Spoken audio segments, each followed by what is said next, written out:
जनाब सदर की इजाज़त से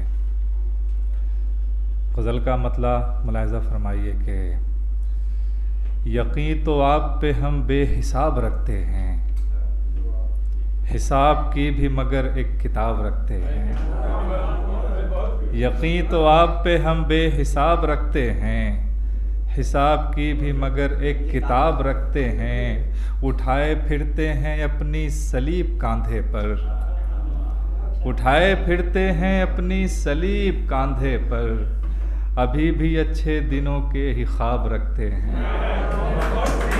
बहुत शुक्रिया। उठाए फिरते हैं अपनी सलीब कांधे पर, अभी भी अच्छे दिनों के ही ख्वाब रखते हैं। और सियाह रात उन्हें भी निगल न जाए कहीं, सियाह रात उन्हें भी निगल न जाए कहीं, जो अपने पाँव तले आफताब रखते हैं, जो अपने पाँव तले आफताब रखते हैं। और शेर मुलाहिज़ा फरमाइए कि तलब हुई तो हथेली पर सर दिखाया गया, तलब हुई तो हथेली पर सर दिखाया गया, हमी को शहर में एक मोतबर दिखाया गया, हमी को शहर में एक मोतबर दिखाया गया।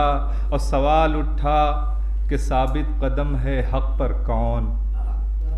तो ये शेर मैं मोहतरम सदर महफिल की नज़र करता हूँ कि सवाल उठा कि साबित कदम है हक़ पर कौन, सुना है सबको हमारा ही घर दिखाया गया, सुना है सबको हमारा ही घर दिखाया गया। जो अमन का था पैगंबर वहीं से लौट गया, जो अमन का था पैगंबर वहीं से लौट गया, उसे लहू में कबूतर जो तर दिखाया गया, उसे लहू में कबूतर जो तर दिखाया गया। और झुका सकाना कोई सर कभी कलंदर का, झुका सकाना कोई सर कभी कलंदर का, बहुत डराया गया मालो ज़र दिखाया गया, बहुत डराया गया मालो ज़र दिखाया गया। हमारे शहर में कल हादसा अजीब हुआ, हमारे शहर में कल हादसा अजीब हुआ, किसी का नेज़े पे जावेद सर दिखाया गया। बहुत शुक्रिया।